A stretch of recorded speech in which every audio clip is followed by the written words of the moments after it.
Estamos nas ondas! Opa! Estamos nas ondas, Celso aí. Celso! Celso Pô, chegou no meio das ondas aí, Celso. Hoje estamos nas ondas de fato, concretamente, porque o professor Pitilo está aqui. Tá soltando eco aí, ô Celso. Arruma teu áudio aí, bota um fone, fechei o teu áudio aqui, porque tá vazando eco aí. Tá com eco, Celso. Bota um fone de ouvido aí e volta depois, volta em condições de entrar em campo, Celso. As Pitilo, grande Pitilo, Estamos na cara, área. Tô aí com essas duas feras braba aí. Portinho e Celso. Vamos embora. Vamos satisfação, avançar. satisfação tremendo recebê-lo aqui, ô Pitilo, no Vamos nosso embora. Vamos junto. humilde espaço aqui do Geopolítica em Ah, Pauta. que isso. Essa Sempre casa uma, aqui é grande. sempre uma grande satisfação, Pitilo, te receber aqui em nossa casa, né? Obrigado. Hein? E E a recíproca é verdadeira. Estar aqui com vocês é show de bola. Sempre que posso, vou estar na área aí. Vamos avançando juntos.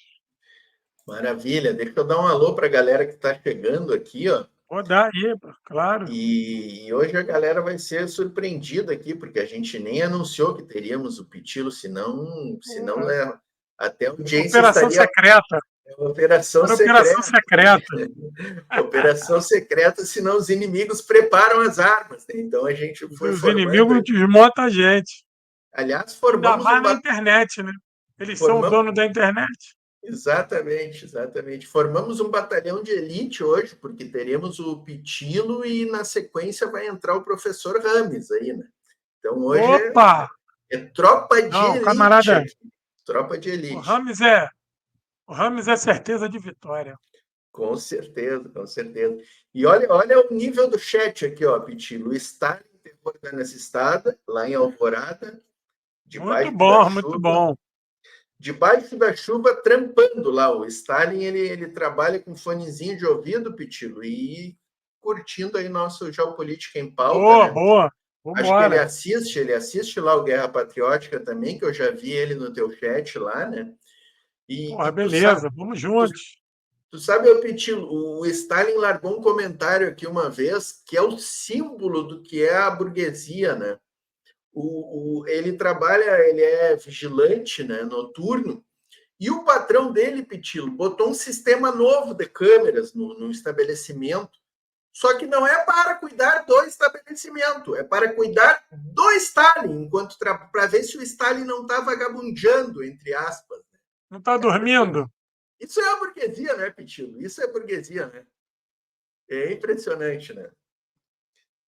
Quem está na área aqui Impressionante, né? é impressionante. Quem está na área aqui também é o Pinguim, ó. Não sei se aguenta até o O final da Pinguim tá live. na área aí, ó. Tá sempre presente, ó.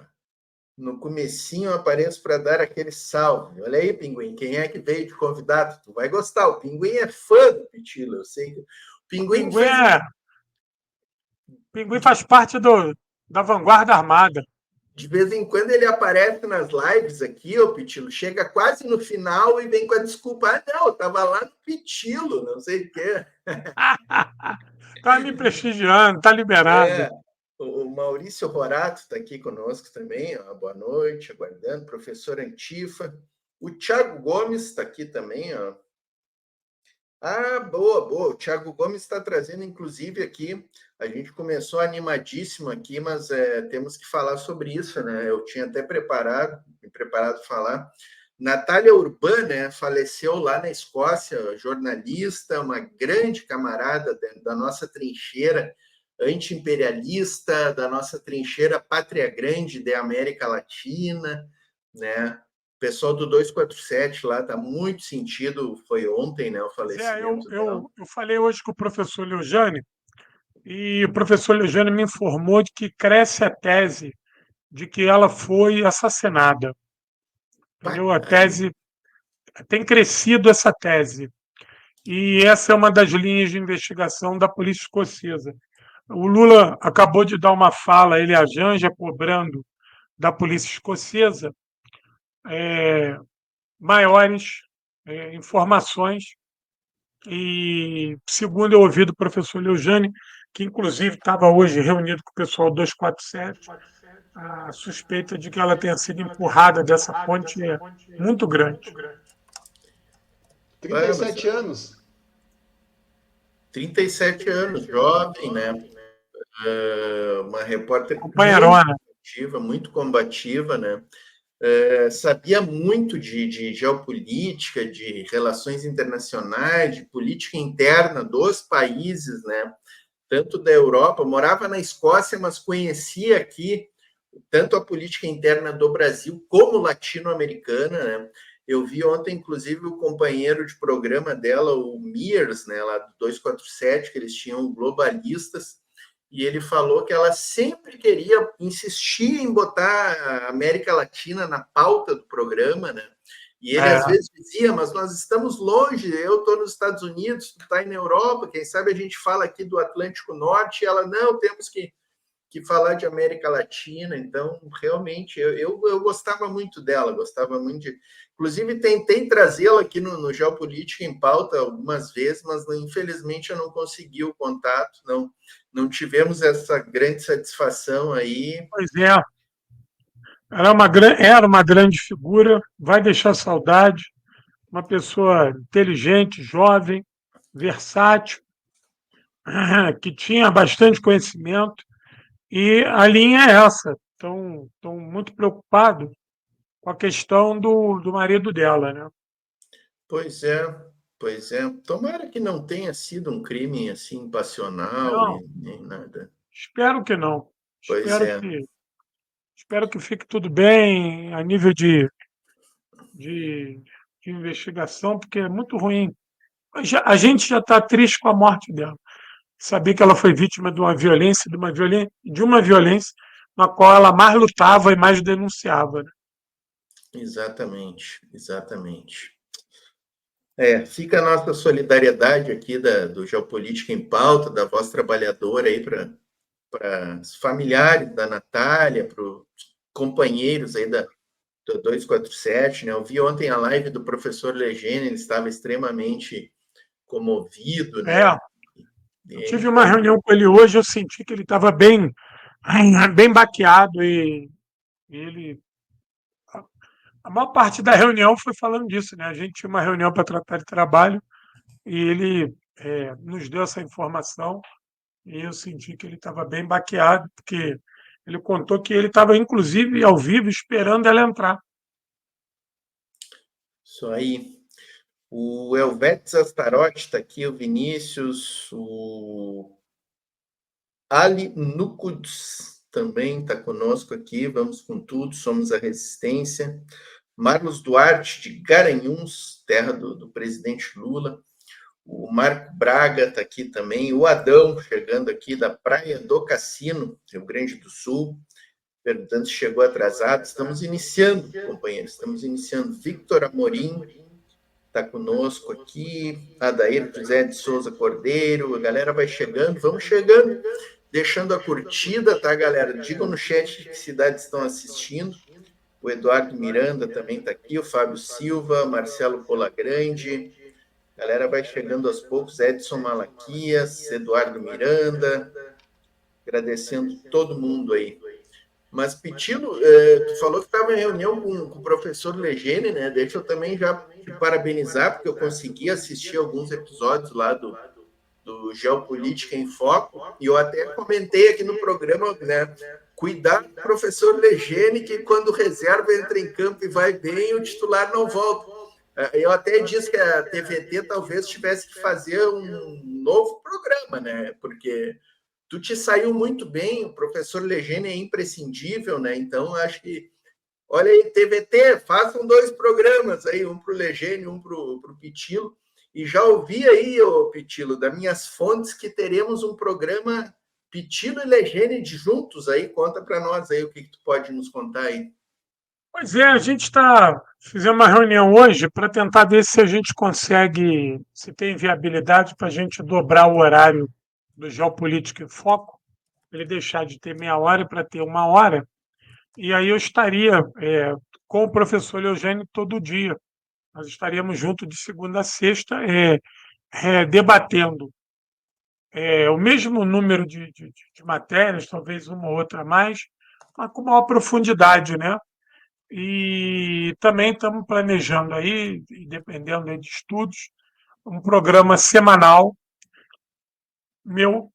Ainda não tem nada certo, mas o pessoal da TVT já pediu um projeto para a viabilidade disso, que é um programa meu semanal na TVT para falar dos conflitos do século XX e agora do século XXI. Entendeu? Falar dos vários conflitos, Opa, maravilha. particularidades desses conflitos, curiosidades. A gente vai ter uma overdose grande de Segunda Guerra Mundial, né? Trazer convidados. Enfim, a pegada é essa. Então, hoje foi a primeira reunião de trabalho para ver se a gente consegue viabilizar isso. E aí eu recebi o sinal verde da direção da TVT para elaborar o projeto, que esse projeto é um projeto que acaba sendo ambicioso, que para você tocar isso, tu tem que ter edição, fotografia, imagem, né? E tem que ter uma produção por trás disso. E a turma lá precisa se preparar. Né? Então eu tenho que agitar isso, não sei se gravar alguns pilotos, enfim. Estamos estudando isso e a dobra do geopolítico em foco, que aí eu vou estar lá, eu e o professor Leogênio, analisando as notícias internacionais, e esse programa meu sozinho, que é falando sobre conflitos, a história, né, desses conflitos, curiosidades do século XX e XXI. Vamos ver. Semana que vem a gente tem uma outra reunião e vamos torcer para tudo dar certo, porque quem ganha é a gente, né? Nós Com vamos ter certeza. mais informações transitando e vamos ter mais gente do nosso campo falando, que aí a gente vai poder trazer também pessoas para dividir o microfone, enfim. Estamos bem avançados nisso e eu já recebi um sinal verde da direção da TVT para elaborar o projeto, entendeu? Mas daí que haja viabilidade, que a gente consiga, ainda tem ainda um passo grande a ser dado. Maravilha, boas notícias. O Marcelo Colagrande aqui dizendo que tem que ter um programa da dupla, o quinto artigo dizendo que Pitillo e Legene são linha de frente.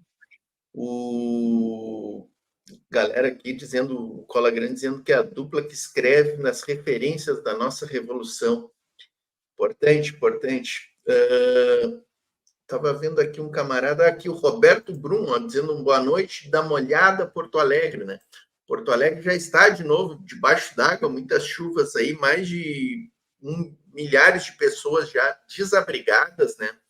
Então tá complicado o negócio por aqui, como falou muito bem aí um jornalista aqui da Aldeia, a gente chama Aldeia aqui, o Rio Grande do Sul, né? Dizendo que os belos projetos e de propagandas de marketing de Sebastião Melo, atual prefeito de Porto Alegre, que concorre à reeleição e incrivelmente lidera as pesquisas, né? Lidera as pesquisas. Então, a propaganda, a disfarçatez da propaganda dele e do governador Eduardo Leite, infelizmente, quando cai a chuva, ela vai totalmente para o beleléu e não tira ninguém da linha da chuva, né?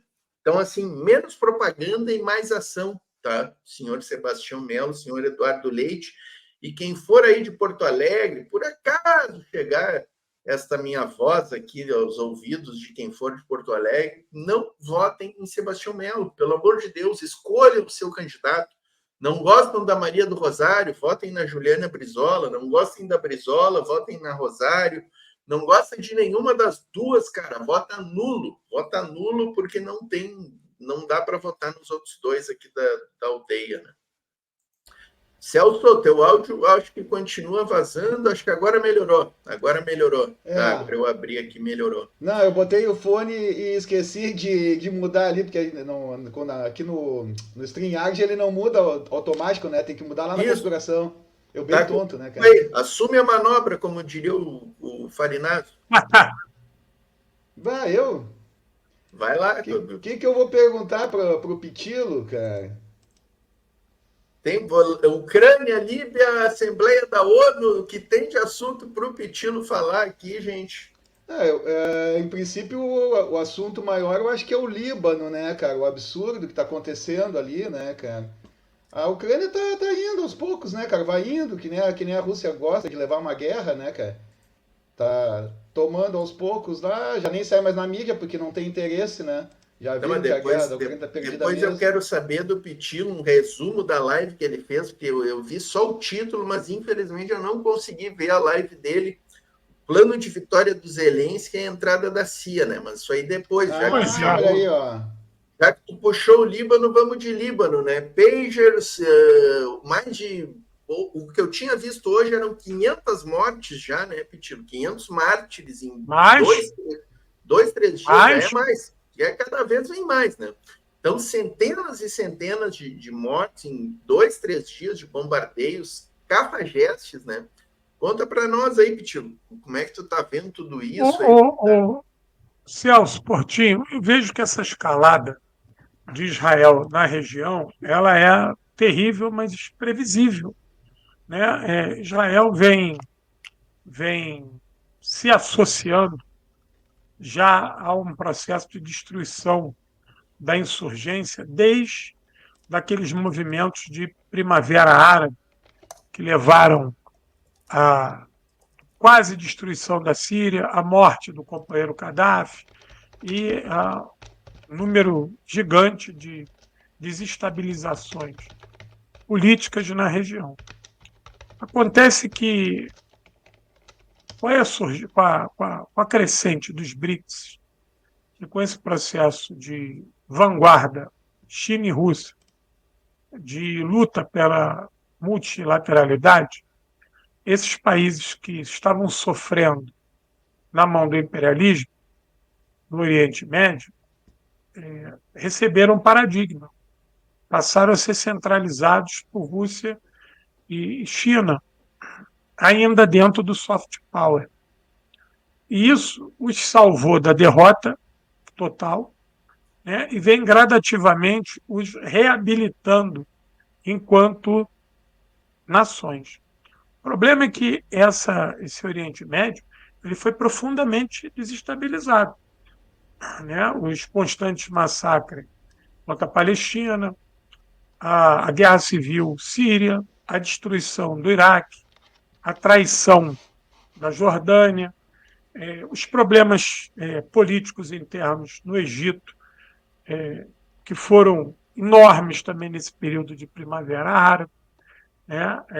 As sanções contra o Irã. Então, todos esses movimentos eles levaram o Oriente Médio a uma situação difícil, de penúria.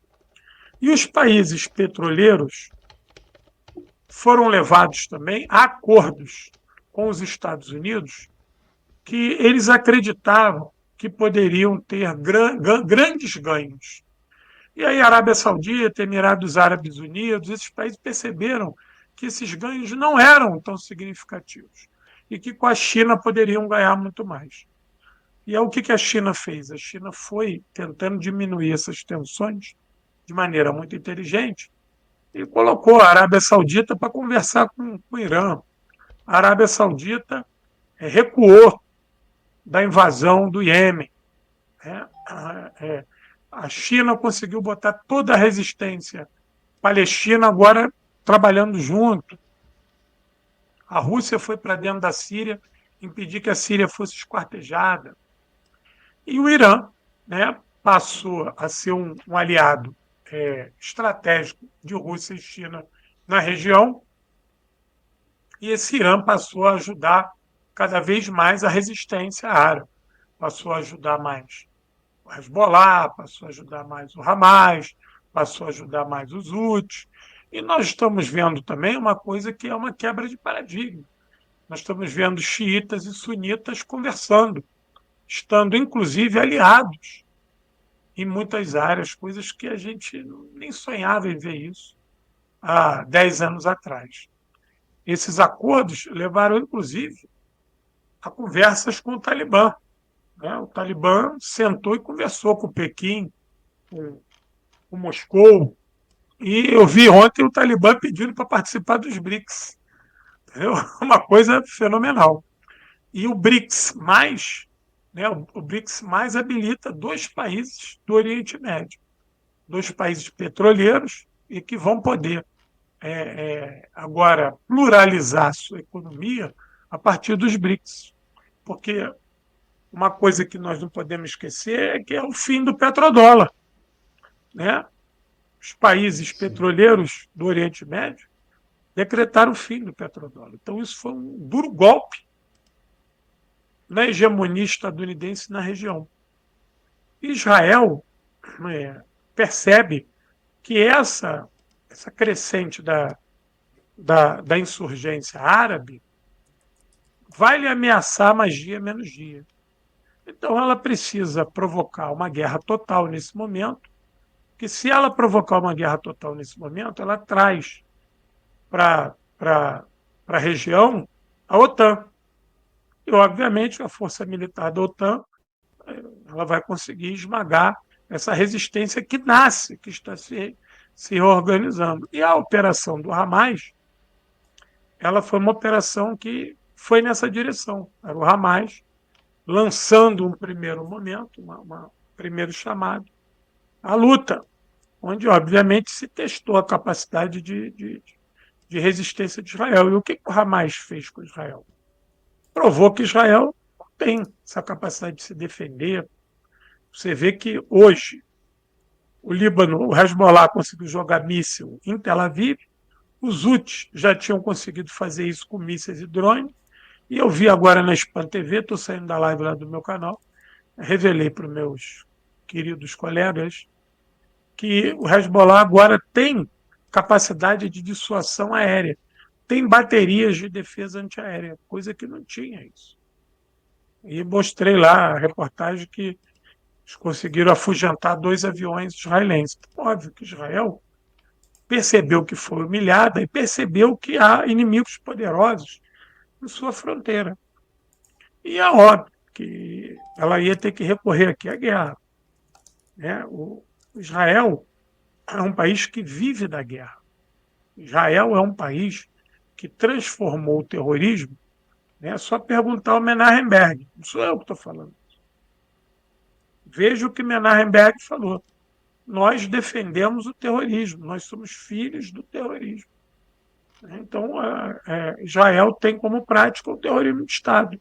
A eliminação, covardia, tudo aquilo que acusava a União Soviética, a KGB, a Stasi, que eles não faziam, é Israel que faz. Então, Israel massacrou Gaza com medo de Gaza ser portão de entrada dessa insurgência. E agora ataca o Hezbollah, porque ele sabe que a capacidade combativa do Hezbollah em solo é terrível, porque nas últimas 3 tentativas de incursões de Israel contra o Hezbollah, contra o Líbano, ele foi derrotado. O que Israel consegue fazer é esse massacre padrão Estados Unidos. É a mesma coisa que os Estados Unidos faziam na Coreia, no Vietnã, no Laos, Camboja, fez no Iraque, que é esses bombardeios massivos e indiscriminados que têm como objetivo o terror. Né? A resistência do Hezbollah está em Túnez. Ela não vai ser atingida por esse bombardeio. Mas a população civil ficou horrorizada.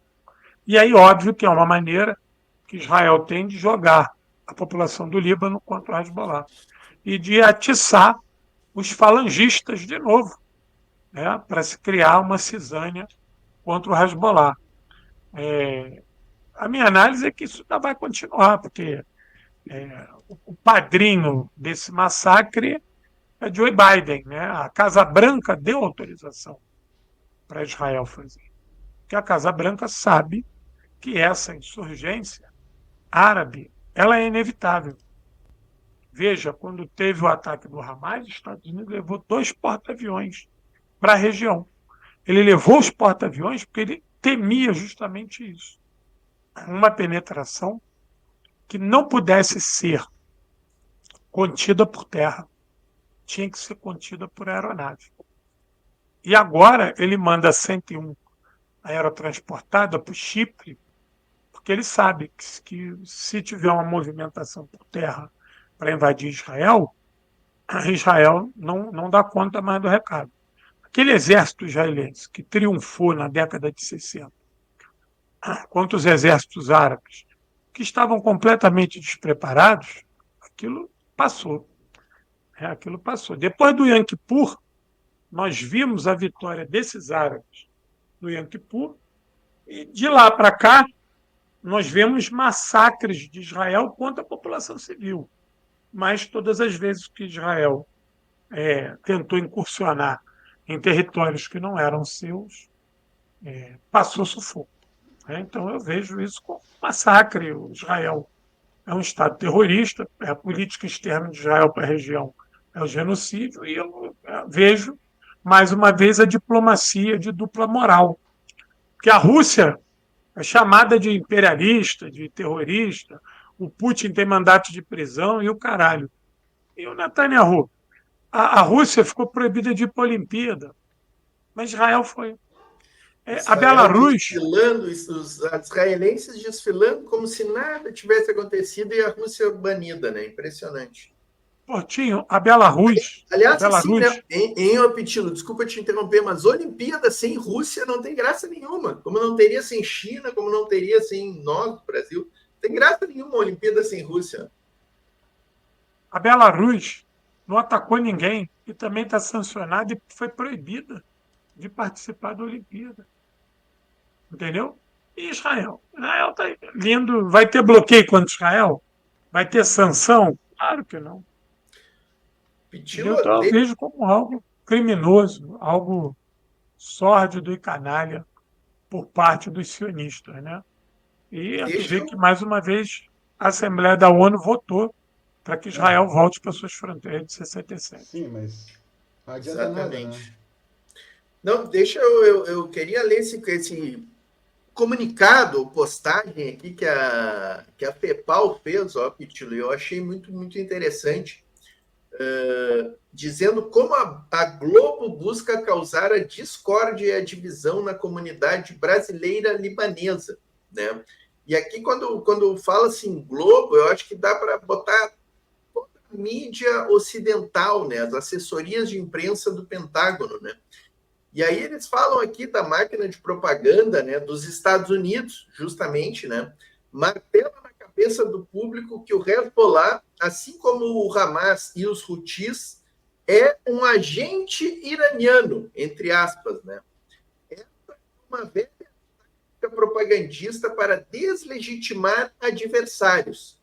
Na Rússia, o czarismo e depois Kerensky acusavam os bolcheviques de serem agentes alemães, entre aspas, né?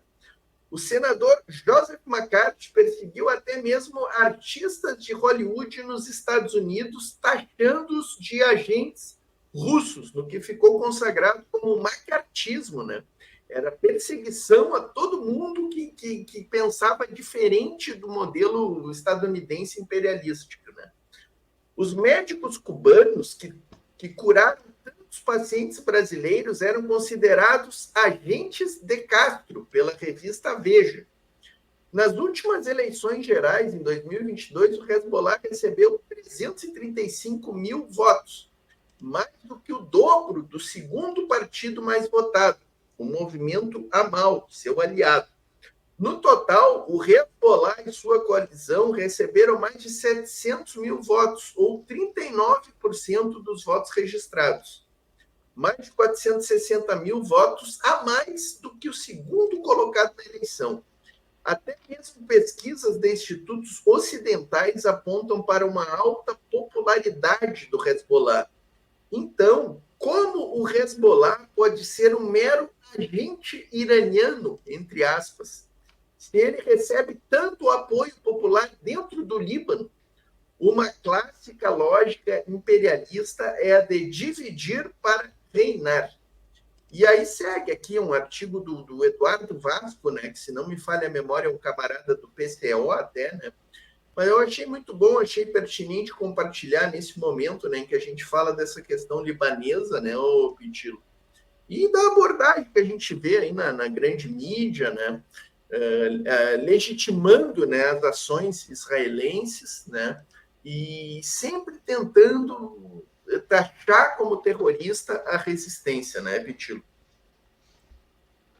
O Celso Portinho, a Rede Globo sempre criminalizou a luta.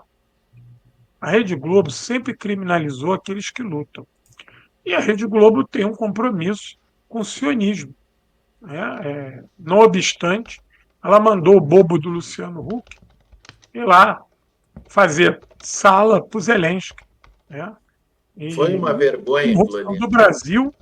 O Luciano Huck é um brasileiro que saiu do Brasil para abrir o microfone da Globo para o presidente da Ucrânia falar mal do presidente do Brasil. Olha que loucura. Mais serviçonismo impossível, né? É um lacaio. E a Rede Globo sempre teve compromisso com o Estado de Israel. Até porque boa parte do dinheiro de anunciantes da Rede Globo, as ligações da Rede Globo com bancos e não podemos esquecer do Panama Papers, né? Está ligado ao sionismo. Aquele sionismo hollywoodiano, o poder que os sionistas têm em Wall Street e Hollywood, ligam diretamente à criação da Rede Globo no Brasil a partir do grupo Time Life. A Rede Globo ela nasce ilegalmente, com suporte estrangeiro do grupo Time Life. E a gente sabe que o grupo Time Life tem uma ligação íntima, né, com os setores sionistas da banca, isso lá nos Estados Unidos. Então, a Rede Globo, que é um fruto da Guerra Fria, tem essa pegada de criminalizar os movimentos árabes. Você vê que até mesmo os famosos descendentes de árabes da Rede Globo se calam diante do sionismo. Um exemplo, uma figura lendária que saiu da Globo há pouco tempo é o Ali Camel. O Ali Camel, que era o todo-poderoso do jornalismo da Globo, uma figura de família oriunda do Oriente Médio. O Ali Camel é um baba-ovo dos sionistas, daquele de deitar para pisarem em cima dele. Então a Rede Globo tem essa pegada de criminalizar aqueles que lutam. E veja, essa pauta nem é da Globo. Essa pauta é a pauta que é mandada para a Globo. Né? Essa pauta é a pauta que é constituída nos Estados Unidos, na Inglaterra e na França, e a Globo só repete isso aqui. Isso que eu queria saber, professor Pitilo. Hein, Pitilo? Como é que essa informação sempre chega? Tu bota na Globo, tu bota na Band, tu bota no SBT, na CNN, e é tudo a mesma notícia? Como é que eles conseguem essa façanha? Explica isso pra gente. Pois é, eles compram essas notícias da mesma agência. As mesmas Mas agências. Falsificada? Compra a notícia já falsificada, pronta, assim? Não, já. Ô Celso, a notícia já vem pautada. Veja que a Rede Globo, ela tem Reuters, BBC, France Press. Onde é que a Globo tem correspondente? Ela tem um escritório em Nova York, ela tem enxugou agora, mas continua lá em Nova York. Ela tem aquele babaca daquele Ariel Palhaço, que não sai daquele quarto fedorento na Argentina. Pontual nos Estados Unidos, lá que é o serviçal. O Ariel Palhaço. Eles querem falar de América Latina a partir do quarto fético do Ariel Palhaço. Ô, Portinho, não pode mostrar isso aí, meu. Não pode mostrar imagens no YouTube, é perigoso. Aquele escritório fedorento, aquele quarto fético do Ariel Palácio, é dali que se fala de América Latina. Olha o absurdo que é. Eles têm um escritório deles em Nova York, tem a Ilse Scarabrini, né? Ilse Scabrini, que está lá há anos na Itália. Aquela mulher foi para lá para cobrir Vaticano. A vida dela era cobrir Vaticano, porque o doutor Roberto era muito católico e ele queria cobrir o Vaticano. Tinha que ser alguém para cobrir o Vaticano. Aí, obviamente, cobria a Itália.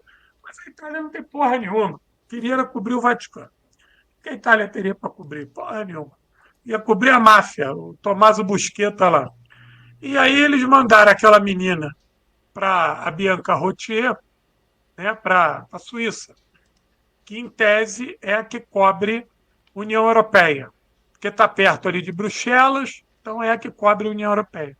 E aquele babaca sem sal daquele tralha era o homem de Londres, entendeu? Era o homem de Londres. Mas por que cobria Londres? Cobria Londres porque você tinha aquela coisa da a Rede Globo ama a rainha. Tu pode ver que tudo que tem rainha, da rainha da Inglaterra, eles cobrem funeral, casamento, por quê? Porque a Rede Globo ama ser súdita, ela adora ser lacaia, entendeu? E o doutor Roberto, ele era um homem. Essa é legal, porque o doutor Roberto ele era um homem que ele era mestiço, mulato, né? E o doutor Roberto fazia uma mágica ali no cabelo para parecer que ele era ariano, né? E isso era um problema. Isso foi um problema lá na carreira do doutor Roberto. O doutor Roberto sempre foi um jornalista medíocre. O pai dele era dono do jornal e ele. O Hélio Fernandes acho que ainda está vivo. Quem morreu foi o filho dele. O Hélio Fernandes, eu acompanhava na tribuna da imprensa uma coluna do Hélio Fernandes que ele contava a história de todos esses caras. Né? O Hélio Fernandes viveu isso. Acho que o Hélio Fernandes deve estar com 100 anos, se eu não me engano. E ele só não sai de casa, mas até pouco tempo estava lúcido. E ele falava isso, que isso era um tormento para o doutor Roberto não ser branco. Porque ele ganhou dinheiro, ficou milionário, mas ele tinha dois problemas, doutor Roberto. Ele sempre foi um jornalista medíocre. Ele se tornou jornalista, porque o pai era dono do jornal, o Jornal Globo era um jornaleco de quinta categoria, e ele nunca conseguiu fazer nenhuma grande reportagem, nada. Um homem medíocre. E a outra é que os salões que ele trilhava, o doutor Roberto Marinho, era tudo de gente branca e rica. Aquela turma aqui do Leblon, do Copacabana Palace. E ele se sentia humilhado, porque ele era de estatura baixa, aquela coisa da pele morena, e ele esticava os cabelos muito, né, para parecer um lorde escocês. Essa era a vida do doutor Roberto. Então, a submissão da Rede Globo a essas pautas, ela vem de longe. E hoje nós temos uma coisa chamada jornalismo de guerra. O que é o jornalismo de guerra? É um jornalismo que a redação do jornal ela vira uma trincheira. Por quê? Porque ela não investiga a matéria, ela não debate a matéria, ela reproduz a matéria como um instrumento de guerra. Então você não tem mais a discussão das vertentes da pauta. A pauta vem hierarquizada. O comandante, o redator, fala, ó, é essa a pauta. Jornalista, tu vai escrever que Hamas é terrorista, que Israel é bonzinho, e acabou. Não vai fazer mais nada. Isso é o jornalismo de guerra. Você transforma a redação dos jornais de TV em parte da operação de guerra. Então, além de Israel bombardear Gaza, precisa dizer que ali tem terrorista. E você, mas não tem mulher, criança. Não discute isso. Acho que tem terrorista, acabou. Só isso. Então, Piquilo, mas como é que a Rede Israel tem Globo, tanto poder no mundo todo? Como é que Israel Quem? consegue esse poder no mundo todo? Tem poder nos Estados Unidos, no Brasil, na Europa? O Celso, Israel não tem poder. Quem tem poder são os sionistas de Wall Street. Entendeu? Israel não tem poder em lugar nenhum. Só que os sionistas que estão fora de Israel é a turma dos bancos. São os grandes banqueiros, são os operadores do capital financeiro, do capital estrangeiro. Então, essa turma que manda lá nas casas de aposta em Londres, é a turma que guarda o ouro da rainha, é a turma das grandes companhias operadoras de seguro e de câmbio. Se você chegar em Wall Street, é tudo de orientação sionista. Então, você chegar lá na França, os sionistas franceses são poderosíssimos. Por quê? Porque essa turma se dedicou ao capital financeiro. No pós-guerra, essa turma que estava fora de Israel, era ela que tinha dinheiro. E foi ela que financiou a máquina de guerra que ia vencer Hitler no Ocidente. Então, o fato deles terem financiado os Estados Unidos, a Inglaterra e a França Depois, Estados Unidos, França e Inglaterra pagaram essa dívida. Pagaram para esses banqueiros muito dinheiro.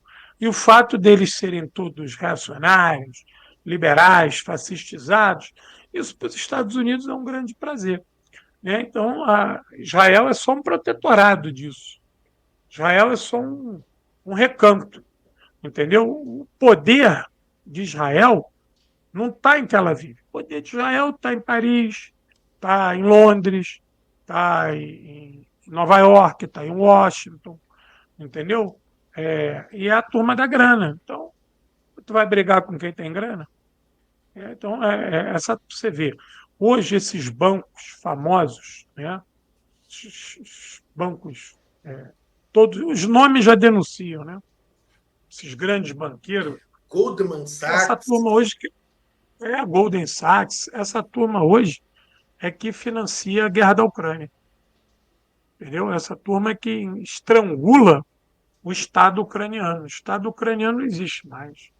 O Estado ucraniano hoje faliu. O Estado ucraniano hoje é uma nota promissória pregada na parede de Wall Street.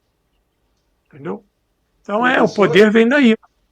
Professor, eu ouvi falar que são 300 trilhões de dólares por ano que são pagos ao capital financeiro, né, por causa de empréstimos. Se for de um juros de 2 a 5%, que é baixo, isso aí já daria de 6 a 15 trilhões por ano. Para ter uma ideia de que é $1 trilhão, $1 trilhão é todo o orçamento militar dos Estados Unidos para manter as 700 bases militares e todo o orçamento de todos os Estados Unidos para todo um ano. Imagina esses 300 trilhões de dólares pagos e esses juros, que seria de 6 a 15 trilhões, isso sai do povo. Esse dinheiro sai de nós, do povo, ou através dos governos, ou através de uma dívida que faz do cartão de crédito. Cara, isso na verdade, a gente acaba financiando esses caras, pedindo dinheiro emprestado, né, cara? Sim, perfeitamente. A tua análise é perfeita, é isso aí mesmo. É isso aí que acontece. E fazem uma campanha para que a gente gaste no cartão, que a gente adquira dívidas, que não sei o quê. Meus pais sempre diziam que meus pais nunca compravam nada que se não tivesse dinheiro. Pois e esse sistema de endividar, principalmente os mais pobres, Pois é. para se apropriar da economia popular, né, cara? E o dinheiro vai para esses grandes bancos. É por isso que o Brizola falava muito das perdas internacionais. Todo esse dinheiro brasileiro que sai daqui, ele vai financiar esse sistema perverso de juros, de banqueiros, da agiotagem internacional. E né? o pior é que O Brizola falava muito. No Brasil, essa taxa que ali que é considerada de 2 a 5%, é uma taxa baixa comparada ao Brasil. O Brasil já estava 10,5%, parece que subiu ainda. Isso é uma roubalheira completa que está sendo feita em cima do povo e do próprio Brasil, né? Pois é. É o Campos Neto, Mas né, que está lá. o Celso, esse excedente de capital ele precisa ser criado justamente para isso. Primeiro, para te aprisionar pela dívida. Segundo, você precisa bancar essas guerras. A guerra do Iraque, os 10 anos que os Estados Unidos ficou dentro do Iraque, né? Na verdade, 20, né? Mas 10 de conflito e os outros 10 tentando administrar. Porra, a guerra custou 5 trilhões. Então, tu imagina um orçamento, em 20 anos, os Estados Unidos entregou 5 trilhões de dólares para matar 1 milhão de pessoas e destruir o Iraque, que era um dos países mais desenvolvidos do Oriente Médio. A Líbia também, né? Bom, a Síria, A Líbia, ali, né? terrível que foi feito com a Líbia. Mas para você ver, dinheiro para esse tipo de coisa tem. Para criar sistema de saúde pública nos Estados Unidos não tem dinheiro. Mas para fazer guerra tem. O Zelensky já levou 60 bilhões de dólares. Mas acontece que se botar saúde pública nos Estados Unidos, as operadoras de saúde lá vão falir, as Unimed de lá vão falir, né, tia? Aí isso aí quer quebrar as operadoras dos Estados Unidos? Fazer aqui no Brasil, né? Perfeitamente. Lá todo mundo tem, né? Unimed, né? Aqui no Brasil só rico, né, cara? Só rico tem plano de saúde. Pois não é todo mundo que tem, não, Celso. Tem muita gente lá que não... Qualquer um tu tem que ter, mas não é todo mundo que consegue, né? Tu tem que estar empregado. Aqueles que estão empregados legalmente, isso. eles conseguem contrair Aí você consegue pagar, né, esses seguros saúde e também um seguro aposentadoria. Mas isso está cada vez abocanha mais o teu salário, né? Isso já foi uma contribuição pequena ao teu salário. Hoje é uma contribuição maior. Então você tem uma quantidade muito grande de estadunidenses. Primeiro, os Sim. imigrantes que estão ilegais, eles têm dificuldade de contrair e pagar isso, né? Isso está ligado ao teu Social Security, que é o CPF. Tu só tem o Social Security se tu for legal, né? E a turma da ilegalidade tem dificuldade para isso. E também tem aqueles hoje, que é um número grande dos Estados Unidos, que é o cara que está legal, ou é o cara que é estadunidense mesmo, mas está desempregado. O número de desempregados nos Estados Unidos é grande. E aí você tem o cara que, sei lá, 30 anos atrás, o estadunidense médio, o salário dele permitia a ele que ele pagasse o financiamento da casa própria, o financiamento do carro, o seguro-saúde e a contribuição em tese, né, da previdência privada dele. Ele cumpria isso rigorosamente por 30, 35 anos e se aposentava com algum conforto, que ao final de 35 anos, a casa estava paga, ele estava aposentado, ele conseguiu juntar dinheiro para botar o filho na universidade e o carro ele trocava de 5 em 5 anos. Está tudo certo. Ele tornava um velhinho estadunidense maneiro. Só que esse projeto classe média estadunidense, o American Way of Life, faliu. De 20 anos para cá, cada vez é mais difícil você, sendo um americano de nível baixo, de emprego intermediário, conseguir pagar tudo isso. Entendeu? O que era comum, pelo menos até o início dos anos 2000, hoje já é difícil. Eu estive nos Estados Unidos no início do ano visitando a minha prima, pela terceira vez, né? Eu já tive 3 vezes nos Estados Unidos.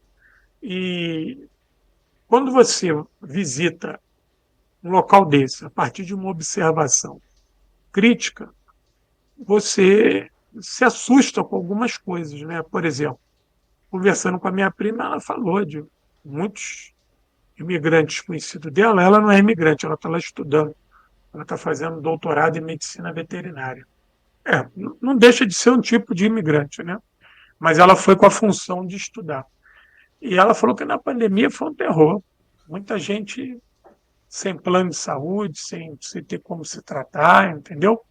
Só não foi pior porque o governo deu ajuda, deu aquela grana. E aí teve muita gente que pegou a grana do governo para pagar o seguro-saúde.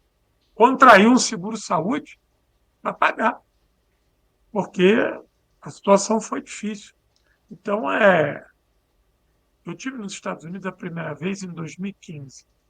Voltei depois em 2019 e voltei agora. Os Estados Unidos que eu vi em 2015 não tem nada a ver com os Estados Unidos que eu vi agora. O que me Tudo muito mais caro, tudo muito mais caro, e a miséria tu já vê assim a olhos nus, entendeu? Muita gente vendendo coisa no sinal, pedindo, muita barraca no meio da rua. E detalhe, tu vê que tem muitos população de rua que são estadunidenses mesmo, entendeu? Sim, Não é nem o imigrante, não. Porque o imigrante, dificilmente não ele pode vira ficar. população de rua. Porque ele faz de tudo. Ele lava carro, corta grama, faz de tudo. Mas se ele E estiver na ele rua, ele é consegue preso, né, ainda ter algum. professor? Ele não pode ficar ali Hã? na rua dormindo. O imigrante não Não pode ficar pode dormindo na ficar rua dentro do dormindo, é carro, senão ele vai perfeito, preso. Vai. perfeito, perfeito. Vai ser preso, vai ver a justiça, vai ver que é Agora, o que me imigrante. impressiona, professor, é que com toda a exploração que os Estados Unidos e a Europa fazem na África, na América do Sul, na América Central, mesmo assim eles não conseguem nem dar condições boas para a própria população deles. Mesmo até a população deles acaba sendo vítima do próprio sistema explorador, que nem eles não escapam. Celso, os Estados Unidos vivem uma crise de desindustrialização, né? Os Estados Unidos ele foi uma grande potência muito por conta da sua indústria. A sua capacidade de produção, né, uma capacidade que parecia ser constante, foi encerrada isso, né? A China, o neoliberalismo que eles inventaram fudeu com eles. Globalismo, né? Porque primeiro as indústrias foram para o México, criaram as famosas maquiladoras. Depois essas indústrias foram para os tigres asiáticos. Depois elas foram para os novos tigres asiáticos. E agora não voltaram mais. Então, nos Estados Unidos, cada vez você vê menos coisa escrito Made in USA. Cada vez, eu lembro daquele documentário, a turma que está com a gente que ainda não viu, assista, do Michael Moore, Roger e eu, que ele pergunta para o dono da Nike, pô, quando é que tu vai fabricar um tênis aqui nos Estados Unidos? O dono da Nike fala para ele, pô, nunca. Ele leva um cheque de milhões para dar para o cara da Nike. Ainda não viram esse documentário, não? Vejam. Eu Roger e assisti. O Pitinho, o interessante também, e essa colocação que o Celso é interessante, estou refletindo, né? Eles roubam de toda a parte do mundo, arrecadam muito dinheiro, mas isso também desmascara aquela velha falácia que se tem que os Estados Unidos, o liberalismo é aplicado lá. O Estado não intervém na economia aqui, Juvenal. É o lugar que os Estados mais sustenta empresários, grandes empresários. Então é por isso que eles precisam arrecadar muito e o dinheiro que eles arrecadam não vai para o povo, vai para sustentar os Elon Musk da vida, as indústrias de armamentos que são altamente financiadas pelo governo, a indústria espacial deles, que eles jogam bilhões ali, né? Então cai por terra totalmente aquela história da economia liberal. Isso aí é uma grande falácia, né? Uma grande falácia. E outra coisa, o pessoal que está se aposentando, classe média nos Estados Unidos, com essa questão da saúde que vocês estavam conversando, eu li uma reportagem esses dias que milhares de estadunidenses, Pitilo, estão indo morar no Vietnã, tanto pelas belezas como pela saúde pública lá, que não é gratuita. O Jonathan Santos veio aqui conversar conosco direto lá do Vietnã. Ele disse que a saúde pública lá não é que nem a nossa aqui, SUS gratuito, mas o preço da saúde lá é irrisório, assim. Uhum. Tu vai numa consulta médica com um especialista, com um dentista, e tu paga ali uma mixaria, como se fosse, tipo assim, 10, 15 reais aqui no Brasil, entendeu? Então os estadunidenses estão indo viver lá, terminar a vida com saúde baratinha, com praias paradisíacas e numa economia, num país socialista, né, Petilo? Estão indo curtir a vida no socialismo, que eu acho que é o grande futuro, né, Petilo? Tu te aposentar e ir para a China, para Vietnã, para curtir uma vida boa dentro de um país socialista, né? Tinho, é que as novas sanções do governo Trump proibiram isso. Mas no período do Obama, a quantidade de estadunidenses que ia a Cuba fazer o turismo saúde era absurda. Uma quantidade gigante. Eu, quando estive em Cuba em 2018, eu estive em Cuba em outubro de 2018. No hotel que eu fiquei, a quantidade de estadunidense era gigante. O hotel estava repleto de estadunidenses. Eles iam, come, bebe, tudo barato, tudo maravilhoso, seguro, ainda faz o turismo de saúde. Vai lá, cuida dos dentes, faz check-up geral. Fazia-se até cirurgia de alta complexidade. E depois volta para casa. Entendeu? É uma coisa assim que surreal, como é que esse liberalismo estadunidense arde no lombo do trabalhador estadunidense. A única coisa que os Estados Unidos oferecem para a sua população é o consumismo.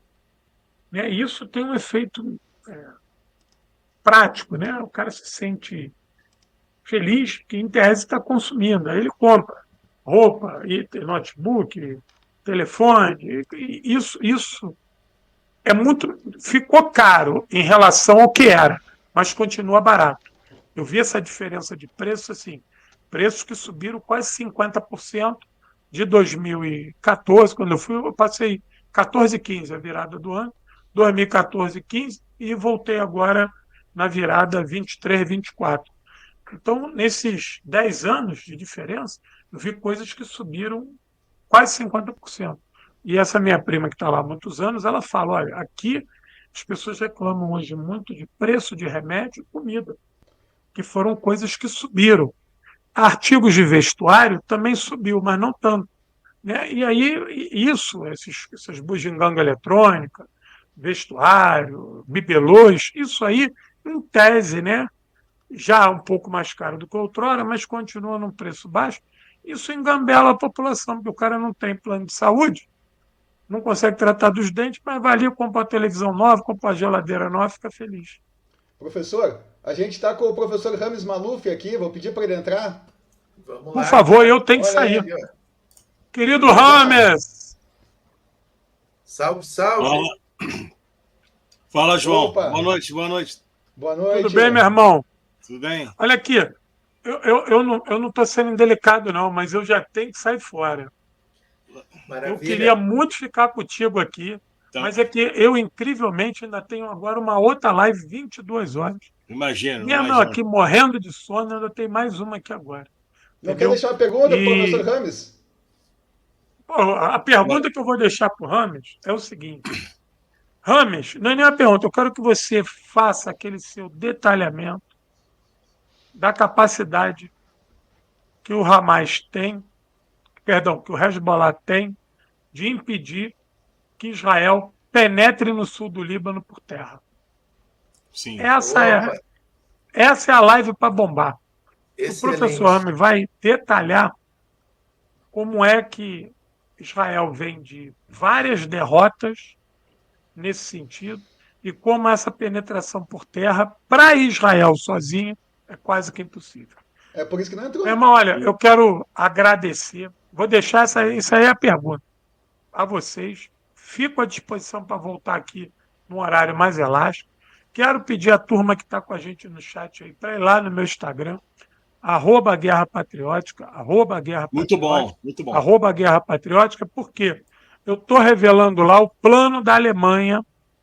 A Alemanha está mudando de paradigma, eu estou revelando lá o que a Alemanha pretende no cenário internacional. Opa! Vai lá no Instagram, @Guerra Patriótica, para ler.